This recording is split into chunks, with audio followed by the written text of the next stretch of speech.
Bienvenidos una vez más a Albertico y tú. Hoy en una ocasión excepcional para mí, y les comento, es la posibilidad de tener como invitado en nuestro programa a una persona que respeto, que admiro en demasía y que por esa suerte de los astros o la naturaleza pude participar con él en su último trabajo cinematográfico.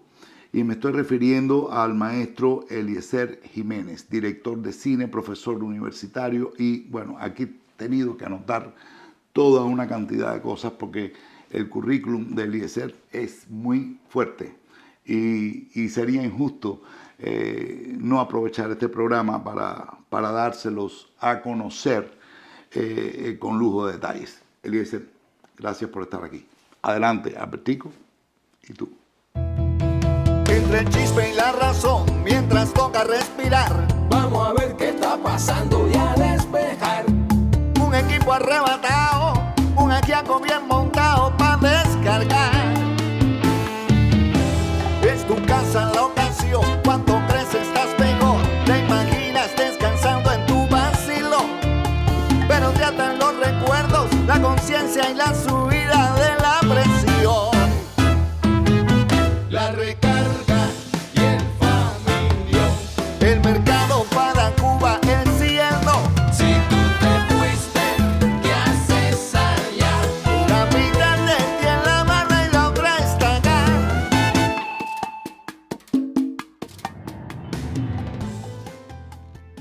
¿Cómo te digo, Eliezer o Eliezer? Bueno, Eliezer no tiene acento, Es un poco pero raro. yo no me pongo bravo con eso. ¿No? No, porque la gente no sabe, ¿no? Lo que sí no me gusta es que me pongan otro apellido. Ya, ok. Tengo un amigo que dice que yo soy Eliezer es bueno. Oh, Porque ya. hay otro Eliezer que Ya. quizás no es tan bueno o sabe Dios. Ok. Perfecto. Yo no voy a hacer juez y parte, yo te voy a dejar que tú me digas todo lo que piensas, porque para eso estoy aquí y de eso se trata. Yo siempre que salgo de tu casa, pues digo, caramba, ¿cómo existe una persona que pueda tener ese nivel de emprendimiento tan fuerte? Y hoy veo resultados, pero esto tuvo un inicio, desde luego. Y esos inicios son un poco lo que quiero que me comentes, valga la redundancia, inicialmente en el programa. ¿Ok? Yo quiero que me hables de tu llegada acá y de cómo fue esa relación con el mundo, digamos, capitalista y cómo tú te reenfocaste y cómo te redireccionaste. Bueno, siempre hay un principio para las cosas. Yo creo que desde que yo vivía en Cuba, yo tenía todo parte de mi familia, ¿no? Okay. Mis abuelos eran campesinos, tenían sus tierras, el gobierno de Fidel Castro se las quitó y mi padre, que era un hombre muy emprendedor, vivió toda su vida soñando con ser campesino. Entonces creo que todo empieza ahí en la casa, ¿no? En el ejemplo de mi padre, del ejemplo de emprendimiento. Eso, de alguna manera, formó en mí un sistema de valores. La gente que crecemos en el campo, los guajiros, tenemos un sistema de valores muy diferente a la gente que se cría en la ciudad. No quiere decir que esté mejor o peor Okay. que de la gente de la ciudad, sino que son diferentes. Es distinto. Entonces todo se basa en la palabra, en la puntualidad y en un apretón de mano. Esa comunicación con mi papá fue algo muy especial porque, tú sabes, vivíamos en Cuba bajo el asedio de una comunicación pública propagandística, puramente propagandística. Entonces a mí me pasó una cosa. Yo, como la propaganda era tan fuerte, yo crecí escuchando que la reforma agraria era lo más importante que había hecho la revolución por los campesinos y tal. Pero llegaba a mi casa y mi papá me decía que eso era una estafa, que nos habían robado todo. Y yo crezco con ese doble discurso. Claro. Y hay un punto que yo creo que mi papá está loco. Hasta ahí. Sí, porque es muy fuerte la propaganda, tú sabes, ellos han hecho muy buen trabajo. Entonces, ¿qué hago yo? A mí me botan de la universidad, estando en cuarto año de la carrera de periodismo en Camagüey, y yo voy a ver a mi papá al campo y le digo, mira, me ha pasado esto. Y él me pregunta, le digo, me han botado a la universidad, y él me pregunta, ¿por qué te votaron? Y le expliqué que había hecho un corto sobre los baños de la universidad, que estaban sucios, y él me dice, ¿tú crees que hiciste lo correcto? Yo le dije, sí. Me dijo, bueno, no ha pasado nada, ahora tienes que empezar a hacer una nueva vida. A nosotros nos pasó eso en 1963. Nos quitaron todos y comenzamos una nueva vida. Y esa comunicación con mi papá dio como resultado hacer un corto que se llamó Usufructo. Usufructo. Ese corto de pronto se convirtió en un corto bastante importante dentro del ambiente cinematográfico de los jóvenes en Cuba. Le dieron algunos premios.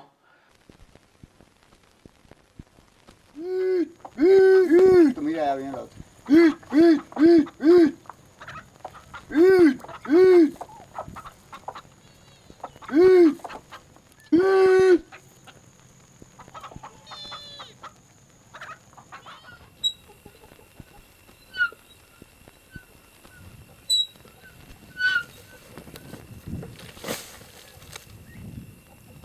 Saca ojinegro, saca su cena. Saca su cena. Su cena. Tuvo algunas posibilidades. Eso fue en el interín de haberme expulsado de la universidad. Por ese corto yo gano el Festival de Jibara, el 10º Festival de Jibara en 2012. Y el premio era una beca para entrar en la Escuela de Cine de San Antonio. Okay.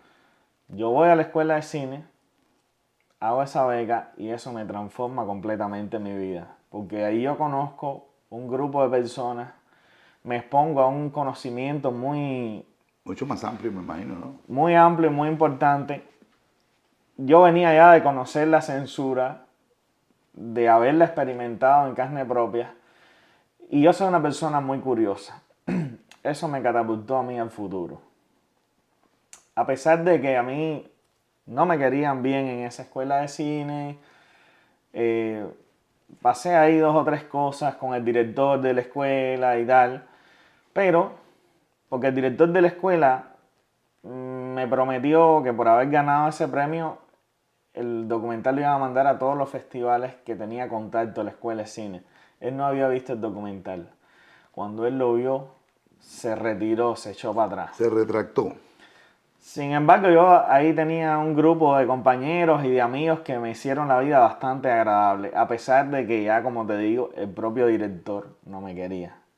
Y otras personas, que no vale mencionar su nombre. Ok. Pero mi vida se fue ya desenvolviendo y ya sí me perfilé mucho hacia el cine. Mucho, mucho. Bueno, en los 2 años que yo estuve, que me expulsaron de la universidad, hasta que yo regreso y me gradúo de periodismo en la Universidad de Camagüey, yo hice como 10 cortometrajes. Y la mayoría de ellos estuvieron en festivales y ganaron premios. Aún en estas condiciones. Aún que me en estás estas diciendo. condiciones, sí. Y bueno, mi vida se fue desenvolviendo cada vez más al cine. Yo muy pronto me di cuenta de que nadie estaba dispuesto a trabajar con una persona que no fuera reconocido. El Star System, tú sabes. Sí. Entonces yo aprendí a hacerlo todo. Yo le digo a veces jet set socialista, ¿no? Entonces yo aprendí a hacerlo todo. Ok. Y yo fui el fotógrafo, el editor, el diseñador sonoro de todos mis cortos, de todas mis pequeñas películas, de toda esa época y hasta el día de hoy. Gracias a eso, yo tuve la oportunidad de trabajar con una persona como tú. De que una persona como tú confiara en mí. Pero ¿cómo no voy a confiar en ti? De que viera mi trabajo anterior y de que se comprometiera. Yo crecí admirándote a ti. Para mí tú eres el Scarface de la cultura cubana. Oh, por Dios. De verdad. De El verdad. Tao. Me pones en una situación compleja ahora No, mismo. mira, hay mucha gente llena de odio, de resentimiento, que piensa que, o que te relaciona con el Tao o lo que sea. Sí, claro. Pasó lo mismo que con el Scarface aquí en Estados Unidos, con el Tao en Cuba. El Scarface era un personaje negativo Un héroe negativo. y se convirtió en un héroe nacional de Estados Unidos. Exacto. El Tao era también un personaje negativo y se convirtió en un héroe nacional de Cuba. Y eso, por más que la gente te odie y te quieran hacer bullying en las paradas y en los mercados, nadie lo puede cambiar. Después que uno te conoce, como yo tuve la oportunidad de trabajar contigo y de conocerte y que somos amigos, tú te das cuenta que Albertico Puyol no tiene nada que ver con ese personaje. Bueno. Y que es un actor tan versátil que puede hacer eficientemente un personaje de eso, no solo eficiente, sino sobresaliente. Y un personaje como el que hiciste para mi película. Wow. Me encantó. Havana Stories, ¿no? Havana Stories. Es Que la así. firmamos con el título de De- La Habana, La My Love. ¿Es A lo My Love o A la My Love? A la My Love. A la My Love, exactamente. Ese trabajo me pareció, para mí fue ciertamente una clase. Yo sentí que estaba saldando una deuda conmigo mismo, tú lo sabes. Para mí fue igual un honor muy grande que tú depositaras en mí esa confianza. Escribimos un personaje especialmente para ti. Yo sé. Nos divertimos mucho haciéndolo. Mi compañero Francisco García González. Ya habíamos trabajado juntos. Sí. Frankie había escrito, creo Sí. que Boleto al Paraíso. Boleto al Paraíso. Exacto. Y Frankie me dijo, no, tremendo, porque voy a escribir esto. Y vaya, Frankie es un tipo muy especial también. Yo lo sé. Es decir, es un compañero de este viaje hacia la utopía que yo he encontrado también muy especial. Yo tengo mucha buena onda con mis amigos. Ok. Y solo trabajo con mis amigos. Ok. Bueno, esa parte creo que existe como un modus operandi generalmente entre los equipos. Yo siempre pienso que se arman equipos, ¿no, verdad? No son monopolios, son equipos. Y se arman así porque siento que la inversión fundamental para lograr un resultado refiere precisamente a trabajar con las personas que empáticamente tienen que ver con uno, ¿no? A veces no me interesa ni que sea tan bueno. Quiero sentirme bien.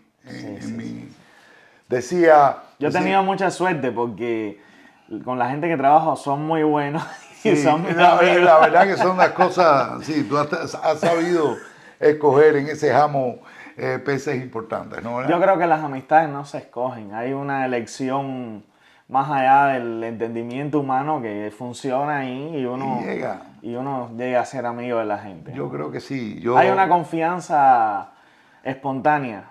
Exacto. Y la gente, sobre todo ya, bueno, yo estoy llegando a los 40 y la gente que es mayor que yo, como tú, también la vida te va dando razones para tú saber quién tiene una agenda contigo Ok. y quién va a ser tu amigo. Así es. Es decir, y yo tengo un olfato para la gente que quiere hacer una agenda, no solo conmigo. Hay gente haciendo agenda conmigo, haciendo agenda con Cuba, y yo me distancio mucho de eso. Ya. Tú sabes, a mí me interesa pasarla bien. Yo creo que es la mejor venganza que tenemos contra el comunismo, es pasarla bien. Ya. Muy bien, muy bien. Me gusta, me encanta que me des todos esos conceptos. Háblame de Mother Day.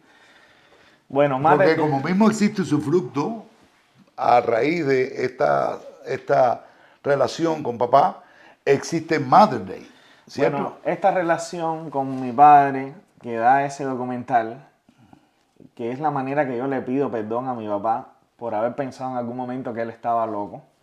El que estaba muy mal era yo. Que era un joven, ¿no? Y le había hecho caso a una propaganda absurda. Después de haber pasado ya todos esos años en la prisión, yo esperaba buscar un buen trabajo, hacer una familia, rehacer mi vida en la calle, pero todo fue tan frustrante. Porque desde el momento que llegué a mi barrio, la discriminación, el CDF, los vecinos, porque como me pasé muchos años preso, ¿no? Ya los vecinos quedan con el terror. Un presidiario, un delincuente. El jefe de sector haciéndote la vida imposible. Quise buscar trabajo. Donde quiera que iba a buscar trabajo, me decían que no porque era recluso. Oye, perdón, a todos nos pasó un poco eso. En cierta ocasión, voy a hacer este paréntesis, mi padre, que en paz descanse, me dijo, tienes que elevar tu nivel ideológico. Y yo pensé que me estaba hablando de otra cosa. Y después entendí que efectivamente yo tenía que ampliar el diseño de mi mente para poder entender con mayor profundidad las cosas. Y yo también fui permeado, desde luego, por esa propaganda y por todo eso. Eso es inevitable. No, es que eso está en nuestro ADN. es un daño antropológico Exactamente. muy terrible. Entonces, para hacerte el cuento largo corto de Mater Day, Mater Day es un corto que yo hago. Yo hago un mediometraje que se llama Persona, que es un mediometraje que pasó sin penas ni glorias por su momento, porque me tocó salir de Cuba, venir para acá. Y aunque aquí se exhibió y tuvo una exhibición muy linda en la Universidad de Miami, y también se exhibió en la Universidad de Yale y se exhibió en la Universidad en Rutgers, en CUNY en Nueva York.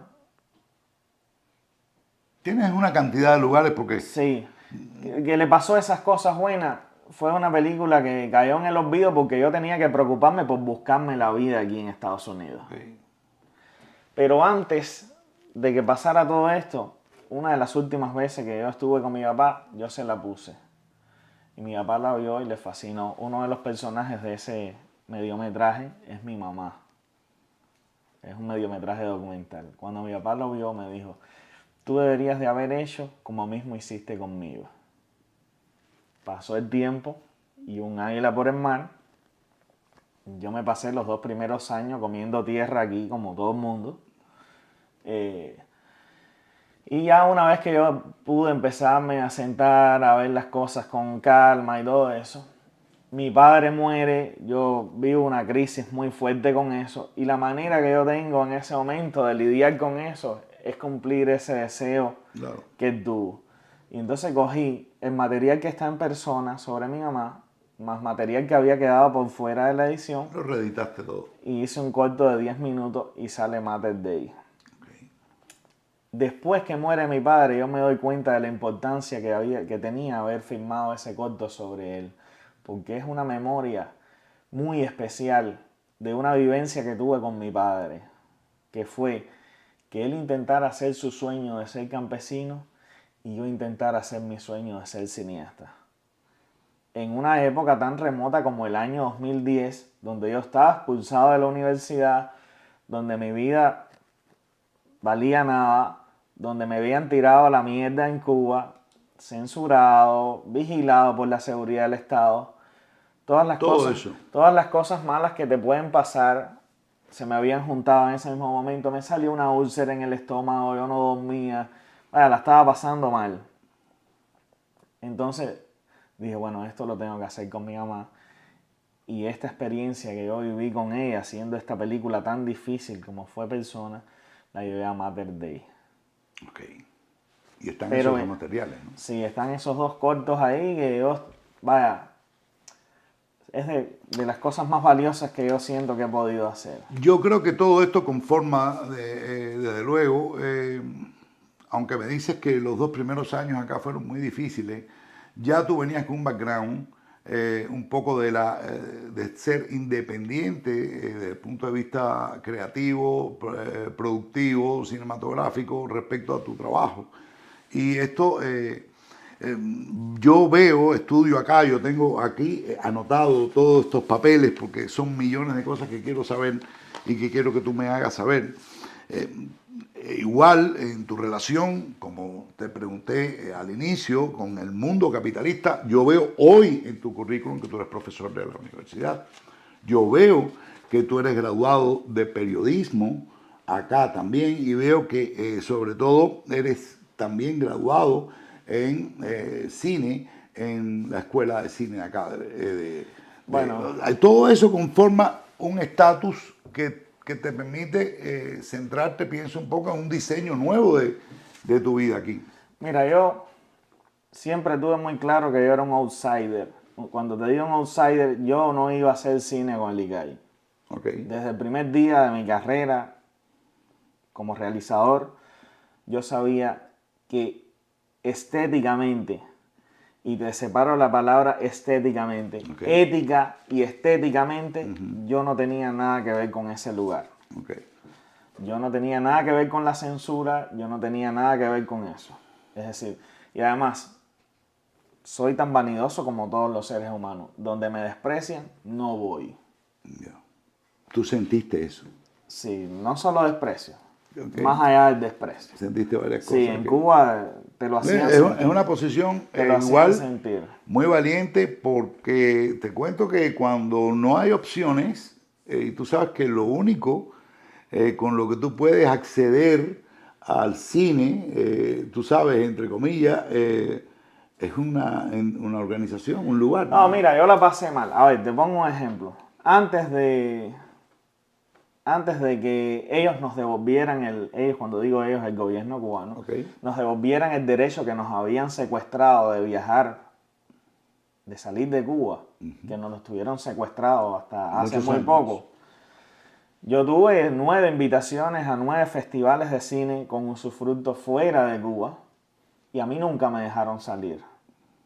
Tú sabes que antes para salir había que pedir una Yo serie sé, de yo- permisos. Yo sé, Y era una burocracia que era una burocracia política. exacto. Si no eras confiable, no salías. O si no tenías contactos Exacto. bien, Bien altos. bien altos. Yo no tenía nada de eso. Tú sabes, yo soy el hijo de un campesino y de una ama de casa. Yo no tenía nada de eso. Y tampoco me molestaba y todo eso, pero yo siempre he preferido trabajar antes que quejarme.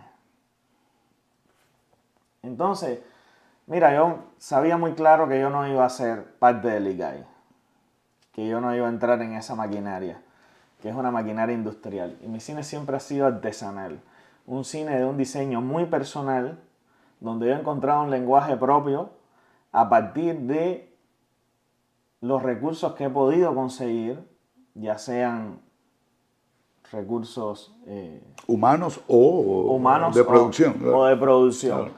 Entonces, eso yo lo tuve claro desde Cuba. Cuando yo llego a Estados Unidos,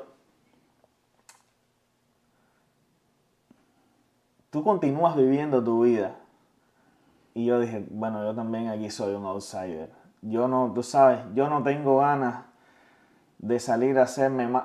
Mira, yo tengo muchas razones para estar en contra del gobierno cubano. Ok. Pero yo soy más cineasta que político? político. Ok. Yo soy un cineasta. Y yo quiero que mi cine sea bueno.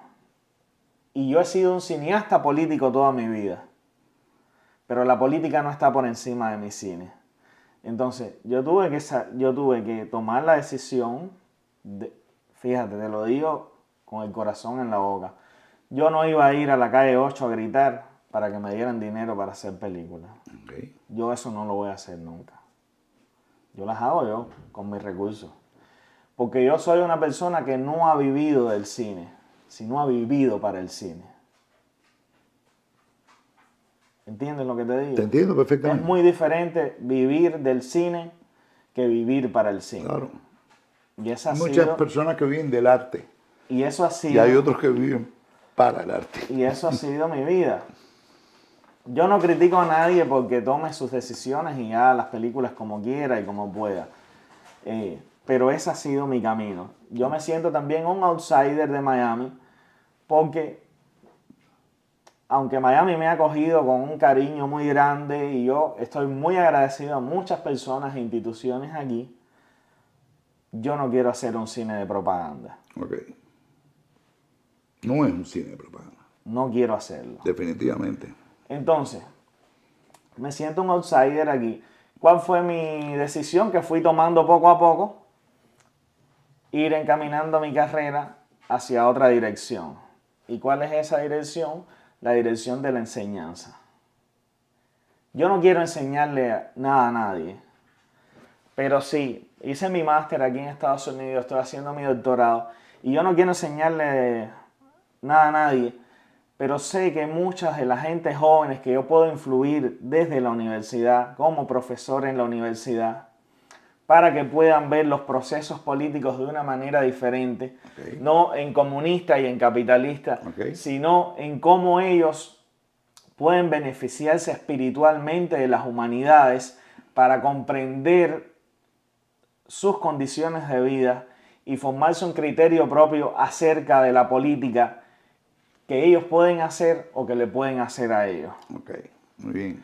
Y hacerlo a través del cine, que ha sido lo que yo he hecho durante los últimos 15 años, que es casi la mitad de mi vida.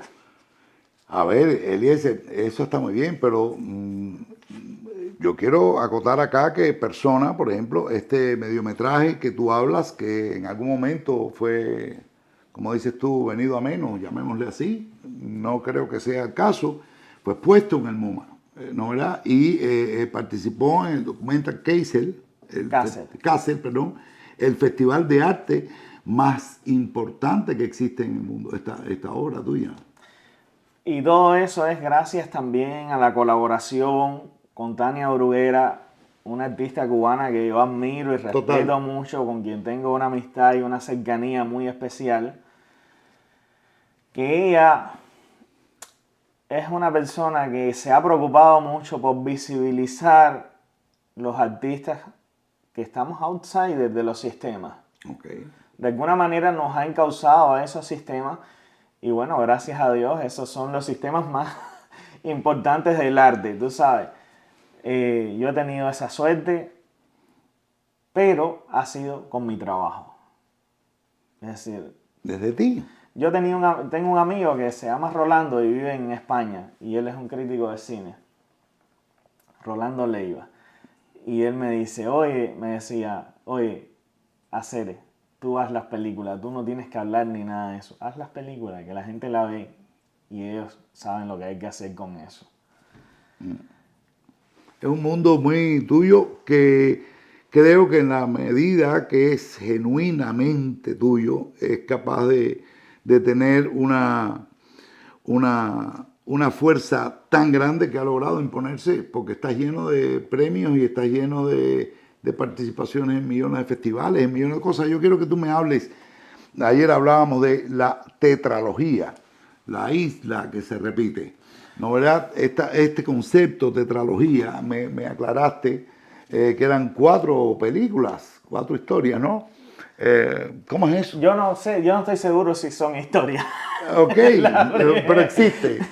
Se Mira. llama, la tetralogía se llama La isla que se repite. La Ok. isla que se repite es un libro muy importante que yo leí en mi doctorado. Ok, Es un libro de un autor cubano que se llama Antonio Benítez Rojo. Ese autor, mucha gente sabe de su obra sin saber mucho de él, Ok. que era mi caso también. Él fue el guionista de Los Sobrevivientes, una película que hizo Titón. una de las películas, creo, más importantes del cine cubano. Ese escritor era un experto del Caribe. Nosotros, los cubanos, tenemos cierto complejo a sentirnos parte del Caribe. ¿Por qué? No sabría decirte por qué, pero nos sentimos más norteamericanos, Sí. más europeos. Yo sé que sí. Siempre hay esa estupidez del Sí. caché Sí, supuesto. sí. No pertenecemos a. No pertenecer Es un al mundo Caribe. aparte. No pertenecer al Caribe. Cuando yo leí ese libro, hermano, Esa posición me recuerda un poco a gente del Cono Sur, tú sabes. cuando yo leí ese libro, hermano, que descubrí el tamaño de mi ignorancia hacia mi propia persona. Ok. Empecé a hacerme cuestionamientos claves sobre mi identidad, no ya como cubano, sino como caribeño. Y ese descubrimiento me llevó a hacer un cortometraje que se llama La isla que se repite, Ok. que es una especie de adaptación literaria de Del ese libro. Cuando yo empiezo a revisar mi trabajo desde el año 2010, yo estaba haciendo La isla que se repite. Hice primero Semiótica de la mentira. Semiótica de la mentira es un corto que yo tomo el concepto de revolución de Fidel Castro Y cuando él dice revolución es cambiar lo que debe ser cambiado, le pongo una oración atrás que dice todo lo contrario. Entonces yo desgloso ese concepto de revolución, él diciendo y negando lo que decía. Ok. Y entonces, eso es en la pista de audio. En la pista de imagen, pongo imágenes como ese discurso se va hacia el vacío. Y pongo lugares que son vacíos. Un solar, esto, así. Ese es el primero de la tetralogía de la isla que se repite. El segundo es Entropía.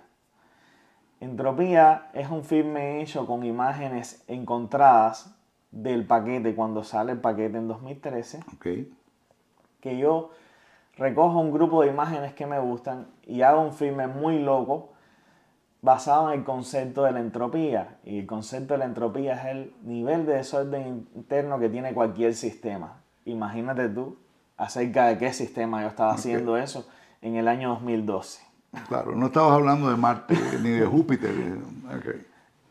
Después viene Isla.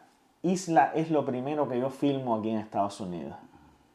Yo voy un día en el Metromover de ahí del downtown a pedir trabajo en la construcción, en un edificio del downtown, y comienza a llover.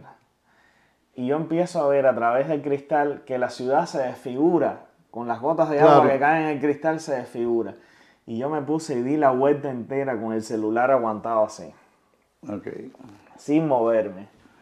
Y entonces a eso le construí una historia de Cuba, una banda sonora de la historia de Cuba bilingüe, Ok. y se lo puse debajo. Se llama Isla. Dura 27 minutos, un plano secuencia, donde la ciudad se desfigura y todo se desfigura. Y también se desfigura el español que traemos de Cuba y se empieza a convertir en el inglés que vivimos aquí, el Spanglish. Exacto. Y esa banda sonora es una historia sonora de Cuba, donde hay voces desde Lezama Lima hasta mi propia voz. Claro. Mira tú lo que es la imaginación de un artista, ¿no? Cómo sacarle, cómo llevar a la luz una apreciación en un momento determinado, a partir de un hecho tan cotidiano como es la lluvia, acá en Miami, ¿no? ¿Verdad? Entonces viene La Isla que se repite, que está recientemente terminado. Sí. Entonces La Isla que se repite es ese entendimiento de que el Caribe es el primer paso del capitalismo desarrollado. Y te hago el cuento largo corto. Llega Cristóbal Colón y se da cuenta que aquí hay unas posibilidades tremendas para emprender. Aunque le llama las Indias, no eran las Indias, era América. Gracias a la llegada de Cristóbal Colón, el mundo se transforma porque hay una nueva ruta de comercio. Claro. ¿Y cómo se estructura esa nueva ruta de comercio? A partir de muchas improvisaciones. Gracias a una de esas improvisaciones existe los Estados Unidos. Una de las características del Caribe es la improvisación. Los cubanos no somos improvisados. No. No, para nada. Nunca improvisamos, todo es muy medido. Y Benítez Rojo lo explica con una metáfora que a mí me encanta. Cuando tú ves el ballet clásico, hay un centro en el cuerpo de la mujer. Claro.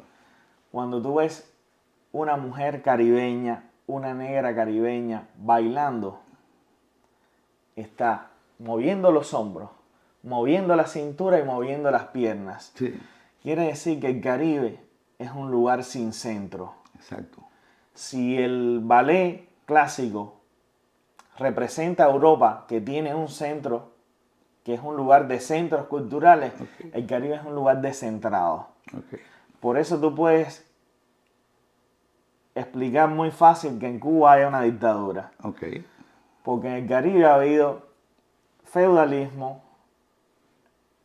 ha habido esclavitud, ha habido capitalismo, ha habido revoluciones de todo tipo. Todos los procesos. Revoluciones de todo tipo.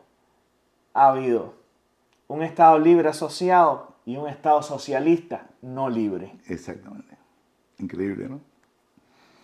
Y eso ha de sido un pájaro algo, las dos alas. eso ha sido algo fundamental en mi formación y en mi educación sentimental. haber entendido que yo soy caribeño. Y eso se lo debo mucho a mi profesor Medardo Rosario, el doctor Medardo Rosario, en la universidad, aquí en el doctorado en FIU, que trajo ese libro y empezamos la clase de Caribe con ese libro. Qué interesante, ¿no? Todo eso. Y eso me partió la cabeza en 19 pedazos. Porque hasta ese momento, te lo digo, yo había hecho un cine con cierta aspiración trascendentalista, como cineasta independiente y outsider, con cierta aspiración trascendentalista. Pero en ese momento me di cuenta que toda mi vida había sido una improvisación. Y que era normal que las personas que vivimos en el Caribe improvisemos. Es parte de tu ADN. Es la lógica que nos rige, la improvisación. Qué bien, ¿no? Entonces ahí está la importancia de la tetralogía de la isla que se repite. Se va a exhibir por primera vez el día 3 de noviembre en Le Fayou. Organizamos un evento por el 30 aniversario del libro La isla que se repite. Y se va a poner Y entonces se va a poner ahí. Okay, bueno, pues ahí estaré. No, coño, y Eso no. yo... Puedes estar convencido de que eso va a suceder. Tú tienes muchos digamos, frentes, cubres muchos frentes como artista. Yo leo en ti un artista en esencia muy recurrente, muy de poder aprovechar los contextos, de saber valorar cada milímetro que de pronto la vida te da. Y veo tu casa y me llamó mucho la atención que me dijiste todo lo he hecho yo. Explícame de dónde viene este matrimonio tan fuerte que tienes con el diseño gráfico. Bueno, ¿es una frustración o no? Porque está realizado, yo no me siento frustrado de nada. Yo he hecho lo que he podido hacer y hay que estar contento con lo que uno ha podido hacer. Okay. Que a veces uno cree que es poco, pero no es poco.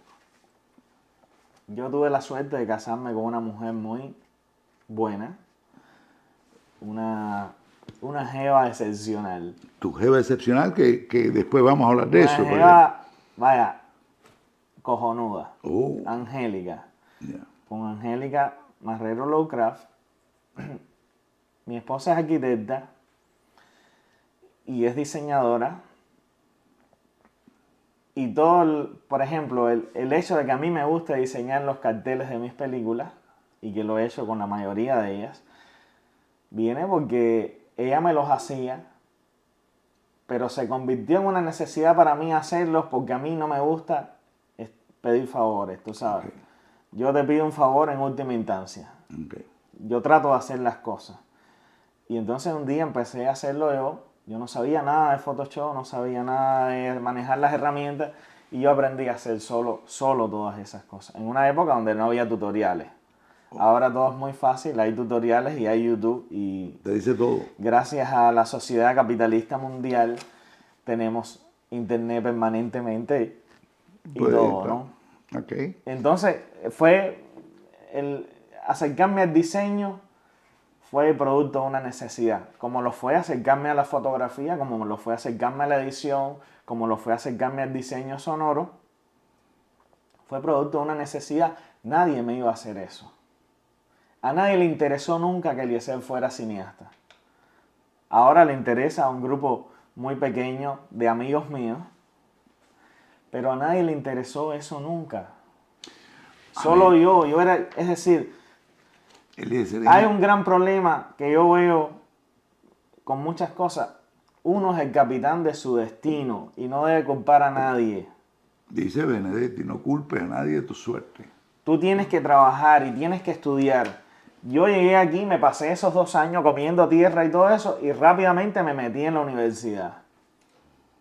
Hice mi máster y ahora estoy haciendo mi doctorado.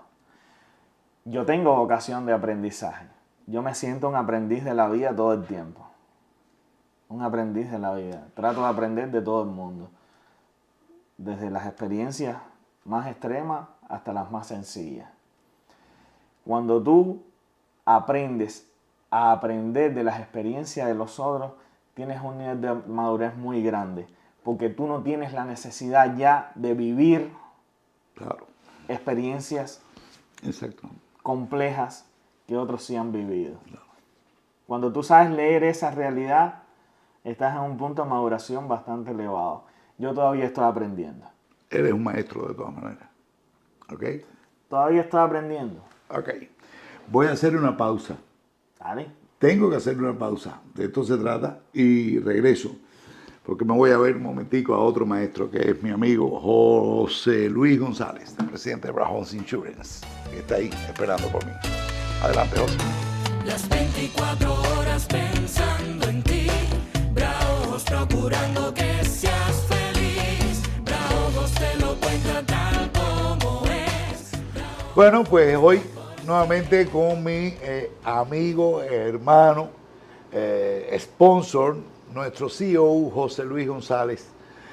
José, siempre es un placer venir aquí a sentarme a hablar contigo. No solo del programa, sino de millones de cosas. Y no solo de seguros. Pero hoy quiero hacerte una pregunta porque estoy planificando un asesinato entre tú y yo. No se lo voy a decir a nadie y espero que esto quede entre nosotros. Óyeme. Y los 304,000 que nos Me pones en una encrucijada buena ahí. Dice que tanta culpa tiene que mata la vaca como que como aguanta la pata, exactamente. No, es que, a ver, te cuento. Estaba pensando el otro día, si, por ejemplo, tú estás en mi casa de visita, o en una fiesta, o un party, lo que sea, lo que fuere, perdón, y de pronto, por algún motivo, existe un evento donde ocurre un accidente. Digamos que estabas llamando o mirando algo y de pronto se cayó un cuadro y te cayó en una mano, o no sé qué pasó. De los cuadros buenos que pintas. Exactamente, de pronto te cayó un cuadro arriba, o el famoso boniato hidropónico que solemos sembrar los cubanos en todas partes. Sí. Y te caíste y te dañaste una pierna, en Claro. fin, Dios quiera que no sea. Y eso sucede en mi casa, bajo mi techo. ¿No, verdad? Estás Yo soy mirando responsable de eso. Sí, como algo legal lo estás viendo, ¿verdad? Que en caso Exactamente, que esa persona quiera, no sé, esté de visita y quiera meterte una demanda o algo así. Si me quisiera esa persona demandar, porque Oh. el conten ese estaba en mi casa. Por ejemplo, te voy a poner rápidamente un ejemplo. Tengo unos amigos que en una ocasión me visitaron y a casa de mi hermana. Y entrando a casa de mi hermana, ella tiene un quicio donde no se puede distinguir un nivel del otro. Claro. Y la muchacha entró de lo más elegante, la muchacha, y de pronto no la vimos y estaba de cabeza contra una maceta. Y Bien. es que no vio ese quicio. Qué pena, la ayudamos, la levantamos, Claro. en fin. Pero podría haber demandado por ese Por quicio. supuesto. Digo yo, no sé si es posible. Tú sabes que este es el país de la demanda. Es que cualquiera tiene un problemita y ya quiere sacarle provecho. Exactamente. Y sin contar si son amistades ni nada. Ahí es donde verdaderamente tú dices, ¿a quién invité yo a mi casa? ¿Verdad? Exacto. Ok. Es una pregunta interesante. Sí puede haber caso, pudiera haberlo, claro que sí. Pero en ese caso, tu seguro de la casa, dependiendo de la liability que tenga, del nivel que tenga, puede ser que cubra hasta un 100,000, hasta $1,000,000. ¿Tanto? Sí, claro. Cuando ya ese liability se agota, es decir, que ya cubrió todo eso, pudiera ser alguna demanda que vaya directo contra... Pero no creo, a veces no... Porque No ya no llega hay dinero, no va a haber caso en el sentido de dónde van a sacar algo más de dinero a esa persona. Yo creo que ya cuando quede exhausta el monto por lo que pueda cubrir un accidente ahí de la liability, ya sea 100,000 o 1,000,000, eso se va a detener ahí, pienso yo, pudiera, porque no va a haber caso, va a caminar tal vez un poco y monetariamente los abogados ok. no van a coger mucho. No, tengo que planificar otra cosa. Claro, Tengo pero que bueno, pensar, tengo otra la posibilidad. respuesta es que sí puede. Puedo Se ven pocos casos en el sentido de alguien demanda una amistad o qué sé, pero puede suceder. Pero tienes ahí, ya tú sabes que hay una protección de tu casa, tu seguro de la casa, te cubre esa cierta cantidad. Ok. En el caso, por ejemplo, de los posibles suegros, si uno quisiera, por ejemplo, un poco de jabón alrededor de la piscina o algo de eso, Imagínate tú. de pronto tengo un canal cerca de allí y que es probable que he pensado en algunos momentos en lanzarlo Pero al canal. entonces te va, pero no te sé. va a costar dinero. de Me todas va a maneras. costar después Los suegros, todo. entonces tú vas a decir, coño, suegro, hasta aquí. Voy a tener que llamar ahora a Ojos. Hasta aquí. Oye, llama José, ahora a Ojos, ¿qué llama hago ahora con a Ojos los- para que esté protegido? con esta que gente? sea- Ok. sí, llámanos a nosotros. Perfecto, Y ahí vemos, igual que aquellos que muchas casas, personas tienen casa y no los tienen asegurados porque cuesta. no hay nada, pueden ocurrirles eso y perder bastante, porque si Sí. sucede algo, ¿a dónde te van a ir? Ya. Si tú no tienes un seguro en la casa, cualquier cosa que pueda pasar, un ciclón, aseguro en la casa. Es mejor que Recuerda que esté el techo es lo más importante que uno tiene, es lo que más cuesta aquí. Sí, claro. Cuando uno trabaja, lo primero que está pensando es el que tiene renta, pero el que tiene casa propia, lo que tanto Asegurar logró su por su casa. down payment, lo que tanto logró por tener su casa, ¿cómo lo vas a tener ahora sin seguro? Sí, No, claro. el seguro es primordial. Sí. Asegure su casa, llámenos y cotice.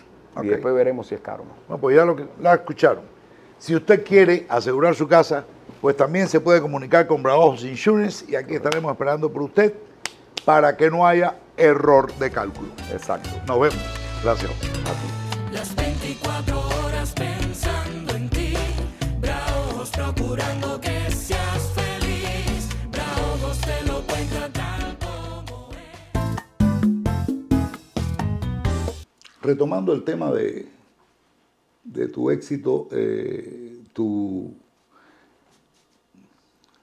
fuerza para con estas cuestiones de diseño, de recurrir a ti mismo para resolver todo esto. Creo que sí, que tu señora ha sido inevitablemente un motor. Yo voy diciéndole señora. No le puedo decir señora, ¿no? Okay. Bueno, creo que ha sido. No, es que te voy a explicar. A mí me pasó una cosa muy cómica con tu esposa, y es que de pronto estoy hablando con ella. Pero veo que no me estaba tratando igual que la primera vez que vine acá. O sea, no, la notaba un poco distante, ¿no? Decía, caramba, habrá algo que pasa. Y creo que te comenté y todo. Me dijiste, no, es que no estás hablando con mi esposa, estás hablando con mi cuñada, porque son gemelas. Y las dos son exactas, ¿no era? Sí, Eso me llamó la atención. Y dije, pues nunca he visto, siempre he visto estas cuestiones, son gemelas, pero que se parecen, son exactas, son exactas las dos. ¿Nunca te has confundido? Bueno, un par de veces. ¿Ah, Un par sí? de veces. No ha tenido consecuencias. No, gracias a Dios, ¿no? ¿Verdad? Tú sabes que uno tiene muchos socios. Sí. Y entonces los socios, existe todo el mito de la gemela, Sí. de que la gente tiene sus fantasías sexuales con la gemela. Wow. Yo tengo otra opinión, tú sabes. ¿Tú te imaginas lo que es estar en una cama con dos Evas igualitas? No quiero pensar. No, es mejor estar con No dos creo que sean distintas. dos que sean distintas. Qué bien. No, pero realmente sí me di cuenta que gran parte de los resultados tuyos, y pienso que en general del hombre como especie, siempre convocan y tienen atrás una persona que es como ese motor que te ayuda, la razón por la que tú haces las cosas. Yo soy muy de escuchar a mis amigos, Ok, de escucharlos mucho, mucho, mucho. Y a ella. ok, Lo que como yo vengo a un entrenamiento de periodismo, yo vengo a un entrenamiento de la investigación, ok. en este caso ahora perfeccionándolo mucho con el doctorado, ella siempre se queja porque dicen, yo te digo las cosas y tú no las haces. Pero cuando ella a mí me dice una cosa y me lo dice un amigo mío y me lo dice otro amigo mío y me lo dice tres gente, Dice, tres y casualidades, gente- una constante. y gente que yo quiero mucho, hay algo mal ahí. Hay algo, ok. Y entonces dice, después que te lo dijo fulano fue que tú lo hiciste. No, mami, no es que después que me lo dijo fulano, sino es que Tienes que filtrarlo. tal y como yo opero con mi lógica de la investigación y del conocimiento, yo tengo que tener por lo menos tres fuentes que me estén diciendo algo Claro, que me genere una incomodidad. claro. Porque una sola fuente es solamente un criterio. Pero tres criterios Tres Tienen casualidades es una constante. tienen un peso. Entonces, pero nosotros tenemos una relación muy linda. Una relación que va desde lo creativo hasta lo amoroso. Hemos hecho esta casa como tú ves. Hemos estado muy unidos desde que nos juntamos, ¿no? Claro. Después nos casamos y todo lo demás. Pero siempre hemos estado muy unidos. Yo no hago una película sin contar con ella. Claro. Es decir, y además, no solo que me ayuda, sino es que si no fuera por ella no pudiera hacerla, porque yo en cosas, yo yo no sé lidiar con una burocracia, yo no sé hacer nada de eso. Lo hago, me doy 20 pescozones, pero ella lo hace con una facilidad Tremenda. enorme, tú sabes. Uno Además, descansa en eso. como su trabajo en arquitectura se basa en hacer edificios de rascacielos, tiene un nivel de orden sobre todas las cosas muy grande. ¿Te imaginas hacer un rascacielos, 20 pisos? Sí, claro. Hay que ser muy ordenado para que no se te pierda nada, ¿no? Exactamente. Entonces es una persona muy entrenada, muy adiestrada con la organización. Su mente está perfectamente Con la diseñada para organización y yo soy todo lo contrario. Pero soy muy ordenado en mi desorden. eso. Ya. Es decir, si no, no puedes editar una película, si no, no puedes filmarla, si no tienes una memoria todo el tiempo y haciendo notas, yo hago eso constantemente. Yo tengo yo no puedo decir que un método, sino, digamos, mi lenguaje personal de hacer el cine es muy sencillo. Yo hago listas de las cosas que quiero filmar. Como yo sé que yo las voy a editar, yo después coloco eso Claro. en una parte.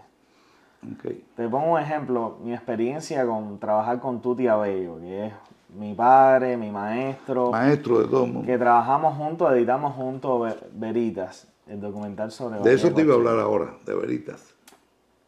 Tuti viene con otro entrenamiento. Y como la primera semana tuvimos ciertos choquecitos, Tú te que vienes, sin ninguna consecuencia, porque él es mi papá. Claro. Y él cogió y me tocó así por el hombro y me dijo, tú y yo no nos vamos a fajar por un plano. Claro. Yo me quedé así como diciendo, no, de madre, hacer, qué sabiduría. Claro, está realizado completamente en ese aspecto. Qué ¿no? sabiduría. Y entonces nosotros fuimos encontrando un camino. Tuti quería editar la película de otra manera. Y yo le dije, mira Tuti, yo filmé esta película pensando en esta manera. Y juntos fuimos encontrando un camino y tuvimos el resultado que tuvimos con Veritas, ¿no? ¿Qué te lleva a Veritas? Explícame eso, porque tú sabes que al inicio hablábamos de esta, digamos, esta inyección que tenemos propagandística de una cantidad de circunstancias, eventos, cosas que han sucedido en nuestras vidas y que las hemos apreciado según nos las han dicho y no hemos tenido la posibilidad de escuchar otra parte o de ver el otro lado de las cosas, otros colores. ¿Cómo es que surge esta idea de ahondar en esta historia de Girón y cómo es que llega eso a ti? Porque tú eres muy joven. Yo estoy, de alguna manera, yo estoy insertado en un movimiento de cine que se desarrolló en Cuba, de cine independiente. Digamos, a partir del año 2000 empieza a entrar en Cuba tecnología y la gente podía filmar por su cuenta. Yo no empiezo a filmar mis propias películas hasta el año 2010. Es decir, digamos, 10 años después. yo soy como la segunda generación de ese cine independiente que empezaron a hacer los jóvenes a partir del 2000. Pero yo crecí culturalmente y emocionalmente viendo ese cine, que lo conozco todo, Okay, incluso lo que se está haciendo ahora, okay. porque soy una persona muy curiosa. Y estas generaciones que empezamos a hacer este cine, una de las motivaciones más grandes era la desconfianza hacia la historia. Y en Cuba, bueno, tú sabes que desconfiar Está de la editada historia, eso ya lo sabes. desconfiar de la historia era bueno desconfiar del gobierno. Obvio, yo sé, claro. En el año 2006 todavía yo no había podido tocar una cámara con mis propias manos, pero ya yo quería hacer una película sobre Playa Girón. Yo voy a Playa Girón y empiezo a hacer una investigación ahí y hablar con gente de ahí del pueblo. El primer documental que yo pensé era una historia que después no fue la que se dio, ¿no? Era tener un médico que hubiera peleado por la parte de los milicianos y tener un médico que hubiera peleado Por el otro lado. por la parte de la brigada. Okay. Y entonces analizar los puntos de vista de dos personas que fueron a una guerra a matarse, pero que después dedican su vida a salvar vidas. Okay. Eso estaba muy bonito como historia, pero no iba a funcionar en el año 2006. No iba a funcionar. yo siempre me quedé con esas ganas de hacer una película sobre eso. Pasa el tiempo y un águila por el mar, como dice José Martí, como decía Martí, y estoy un día aquí en casa de un amigo, un pintor, Humberto Calzada, el pintor de esta obra. Y llega un señor de la Brigada 2506 y se pone a hablar con Humberto de que quieren hacer una película y tal. Y Humberto le dice, mira, este es director. Y no sé qué. Y ahí empezamos a hablar y empezamos a hablar y empezamos a hablar. Y se da la posibilidad de hacer Veritas, que es una película que se hace con donaciones de muchas personas aquí de la comunidad, del exilio cubano. Personas e instituciones que facilitaron que se hiciera esto. Yo tenía mucha presión porque era muy poco dinero para hacer un documental. Entonces, como siempre he hecho, yo asumí la fotografía, asumí la edición, bueno, en parte con Tuti.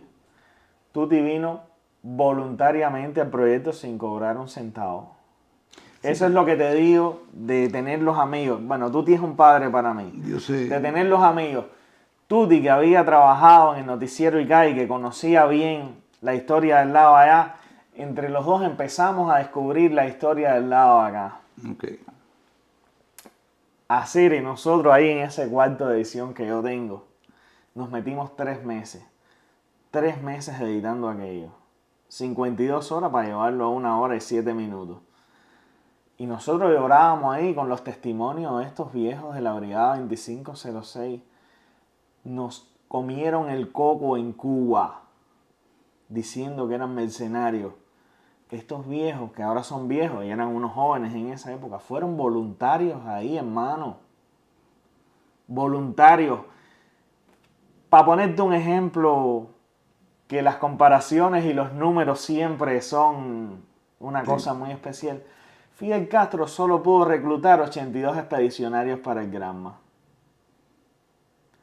Y estos viejos eran más de 1.500.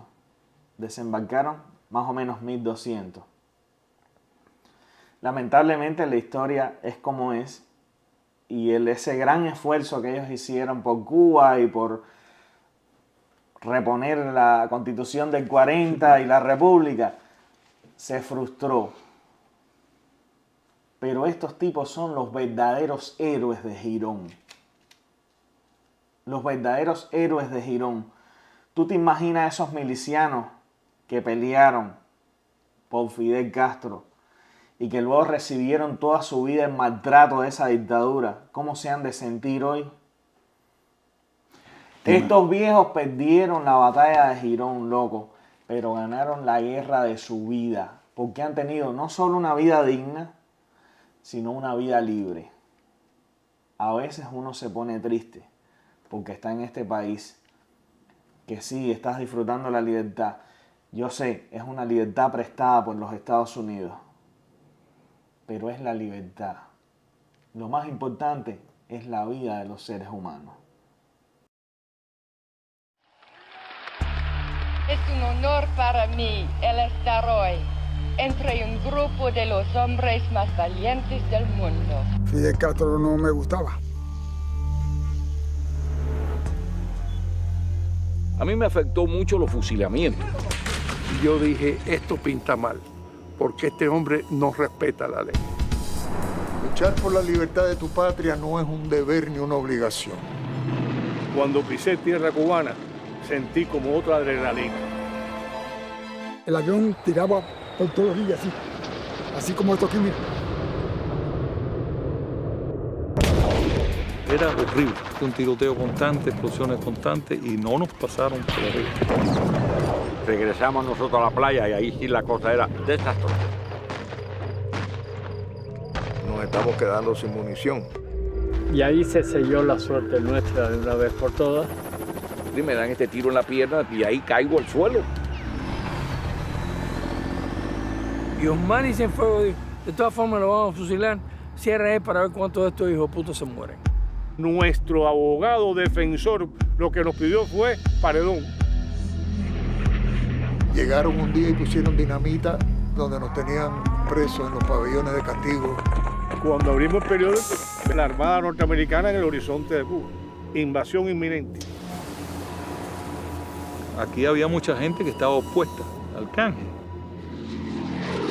I can assure you that this flag will be returned to this brigade in a free Havana. Yo sabía que ya a Cuba no la iba a ver más.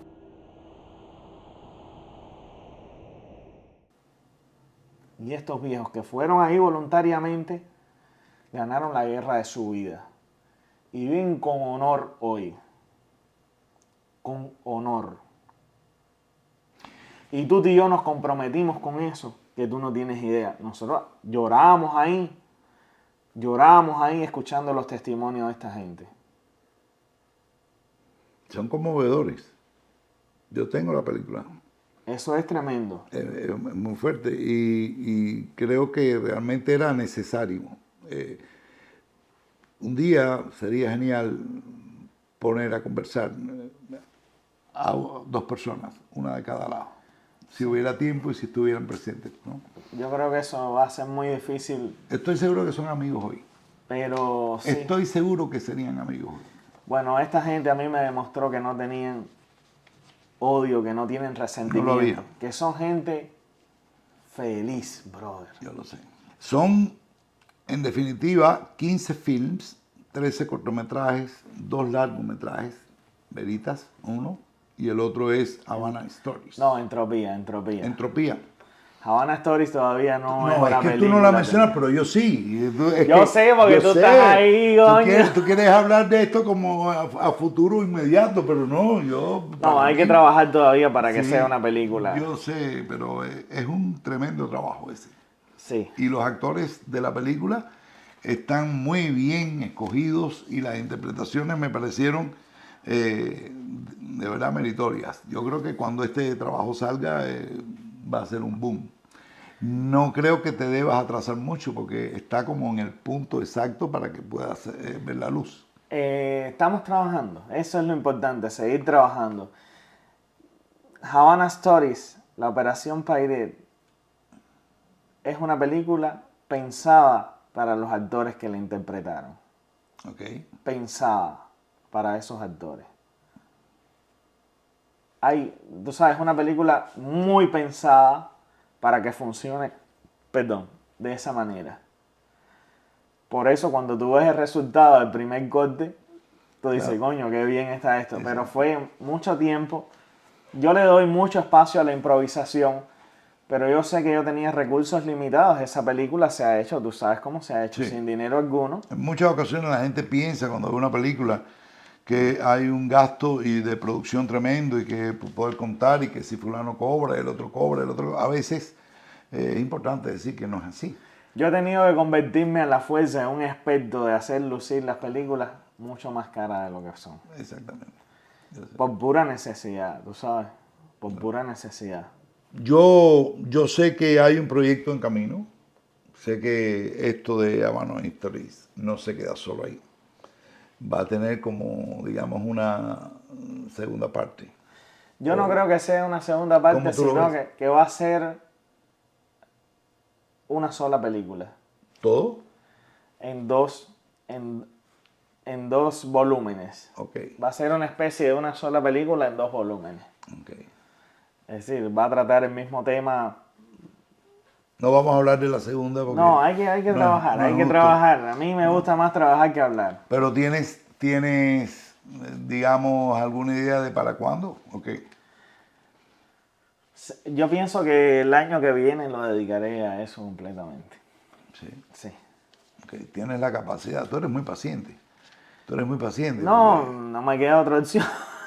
No me queda otra opción a veces, ¿no? Yo veo el corte y digo, wow. Yo quisiera ya que eso apareciera. No, lo que pasa es que y eso lo aprendí hace mucho tiempo, ¿no? Cuando tú haces las películas prácticamente solo, como lo hago yo, tú tienes que distanciarte de ella y después cogerla y empezar a quitar todo lo que sobra. Okay. Porque siempre sobran muchas cosas. Por eso es que tú ves que estas películas que las hacen muy apurados porque o son muy necesarias o no sé qué, o tienen otra visión de cómo se realiza el cine o lo que sea. Después cuando tú las ves, sí son muy necesarias y todo, pero son malas películas. Porque tú sabes, pero cada quien tiene su forma de hacer su cine. Claro. Es decir, yo no me preocupo por las películas de las otras gente, me preocupo por las mías. Claro. No me importa si las películas de la gente son malas, necesarias, o oportunas o interesantes. Me preocupo porque las mías sean lo mejor posible que yo pueda, con mi entrega, llegar a tener un resultado bien. Bien, yo no, tú sabes, yo tengo una especie de credo, ¿no? Del tamaño de tus aspiraciones, el tamaño de tus pretensiones serán tus frustraciones. Yo trato de ser lo menos pretencioso posible. Uno siempre es un poco pretencioso porque uno tiene ego, porque uno es un ser humano, pero trato de limitarlo a esta frase que te dije. Del tamaño de tus pretensiones serán tus frustraciones. Serán tus frustraciones. Y eso, tú sabes, es como eso de los muñequitos, ¿no? Que te sale uno bueno por aquí, el otro malo por Exacto. aquí. Yo voy escuchándolos todo el tiempo. Tú sabes, los voy escuchando todo el tiempo porque a veces cuando tú dices, bueno, Eliezer, te exhibieron en el MoMA, te exhibieron en Documenta Kassel, has estado en las mejores universidades de los Estados Unidos dando charlas y presentando tu trabajo y todo eso. Pero si tú llegas a creerte eso, te embarcas porque te revienta, tú sabes, el ego te revienta. Entonces yo voy más discreto por la vida, calladito, tranquilito. Y entonces sí, calladito, tranquilito, bueno, estamos ahí en estos lugares y las cosas funcionan. Sin exagerar. Estoy feliz de haber estado aquí contigo. Yo también, así. ¿No, verdad? Y me siento parte, de alguna manera, del éxito que sé que ya tienes, pero que además te espera. Quiero agradecer. El éxito es una palabra muy peligrosa. Sí. Es una palabra muy peligrosa. A ver. Yo prefiero disfrutar el proceso. Lo más interesante de la vida es el viaje, no el destino, sino el viaje. Cuando tú llegas a ese destino, las cosas se convierten en algo aburrido. Exacto. Entonces ese viaje, esos sueños que se van encaminando, es lo que más me importa a mí. Hay mucha gente, no solo que hacen cine, que se dicen artistas, que son famosos y no son artistas. Son famosos y no son cineastas, son famosos porque no tienen alma para entender, no tienen alma para disfrutar ese viaje. Y entonces están todo el tiempo haciendo fuerza, amargados, no sé qué. No, a mí no me interesa tanto el destino como el viaje. El viaje. ¿Y a dónde me puede llevar ese viaje? ¿Y cuál es el disfrute que yo puedo tener de ese viaje? Por eso que te digo que mi mejor venganza contra el comunismo es vivir bien, pasarla bien. Tú sabes, esa es mi mejor venganza contra el comunismo. Bueno, pues a pasarla bien. Ya. De eso se como trata. hemos pasado aquí con esta entrevista, como hemos jodido aquí, tú sabes. ¿Me debes un café? No, te hago 10 cafés. Ok, me debes un café. Para eso estamos aquí en la Yuma, Yo para lo no sé. echarle chícharo. Aquí va con el café de todas maneras. Esto lleva un café. Y ustedes, hermanos míos, amigos todos, nos vemos el próximo jueves acá, en Albertico y tú. Entre el chisme y la razón, mientras toca respirar, Vamos a ver qué está pasando y a despejar. un equipo arrebatado, un ajiaco bien montado para descargar. Es tu casa la ocasión, cuanto creces estás mejor. Te imaginas descansando en tu vacilón, pero te atan los recuerdos, la conciencia y la subida de la presión. La recarga y el familión, el mercado para Cuba, el cielo. Si tú te fuiste, ¿qué haces allá? La mitad de ti en la mano y la otra está acá. Cualidad triple moral, bipolar. para el senador. Lo cogieron inventándose un reggaetón. Aquel otro hablando mierda y otro más que le riposta en una canción. Comunismo aquí y allá, la mentira y la verdad. Fulanito es un espía y hecho pa' acá. Aquel otro era infiltrado, pero ya está enamorado y viró para atrás. La recarga y el familión, el mercado